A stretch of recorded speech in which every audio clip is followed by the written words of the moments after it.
crash. Let's listen in.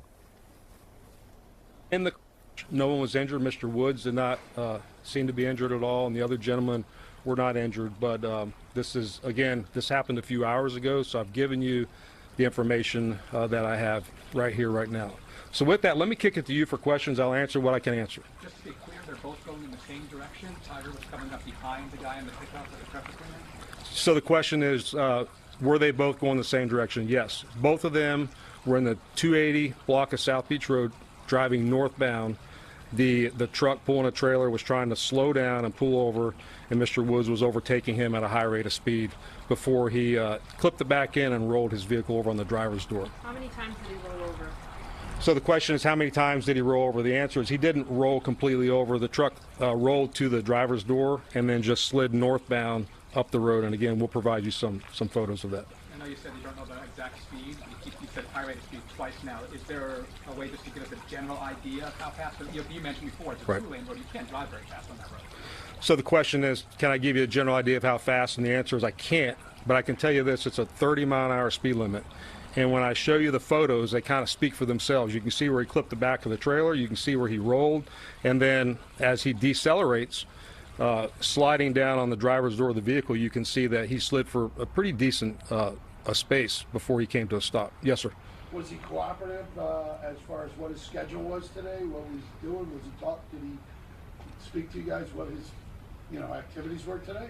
So the question was he cooperative with us? And the answer was he is cooperative, but he was not trying to incriminate himself. So he was careful in what he said and didn't say. And when it came time again for the test, the urine test at the jail, he stopped that. Let me go back to one thing.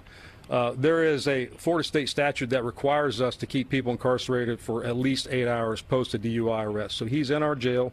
He will be there for at least 8 hours from 3 o'clock for at least 8 hours, and then he'll be released on bond if he posts bond. Thank you. Injuries to the driver who was pulling that pressure washer. So the question is injuries to the driver pulling the pressure washer. The answer is no injuries to him. He was fine, thankfully. You said that breathalyzer came out with zeros. There was the urine test. The question is breathalyzer was 0 and it's a urine test. The answer is yes. So on scene, we had DRE experts evaluating him, and they believed from on scene that he was not impaired on alcohol. They believed it was some type of medication or drug. And again, at the jail, he cooperated with the urine, or I'm sorry, he cooperated with the breathalyzer, and then the urine he wanted no part of. Is there going to be any testing afterwards? What's the procedure with that to verify if he was under something? So the question, will there be any follow-up testing? The answer is no. He has a right to refuse that test. There is a Florida statute which he will be charged with for refusing to take that test, but we will never get definitive results as to what he was impaired on at the time of the crash. Is that also a felony, refusing to take the test? The question is it a felony? The answer is no. Both charges are misdemeanor charges. Is he being given preferential treatment in the jail because of who he is? The question is he getting preferential treatment in the jail because of who he is? Let me go back to the simplicity of this. We're the sheriff's office. We know we arrested a high-profile figure. I'm not trying to dramatize, but it doesn't matter who you are. If you break the law, we're going to follow the law. That's a really easy path to take. Now, as far as being in the jail, we're going to make sure he's safe. We're not going to put him in general population. He's not going to be with other inmates that could hurt him or try to capitalize on what he did. He'll pay the price, but he's not going to pay the price by getting punished in jail. Was there any drugs or medication or alcohol found in the car? The question is, was there any drugs or medication in the car? The answer is no, there was not. Was he injured? The question is, was he injured? And the answer is no, he was not injured. Again, he was lethargic on scene, but that we believe was because of what he was intoxicated on. Was anyone else in the car with him? The question is, anyone else in the car? The answer is no, he was alone in the car. And was he wearing a seatbelt? The question is, was he wearing a seatbelt? And the answer is, I don't know.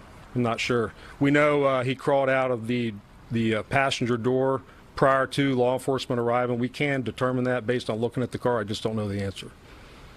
Anyone else injured in the area because of the crash or the rollover?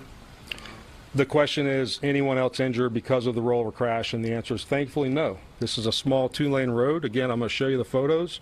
Had there been somebody moving in the opposite direction, we would not be having a conversation saying there was no injuries. This could have been a lot worse. Is that all? Sure, thank you. Thank you all. Thank you.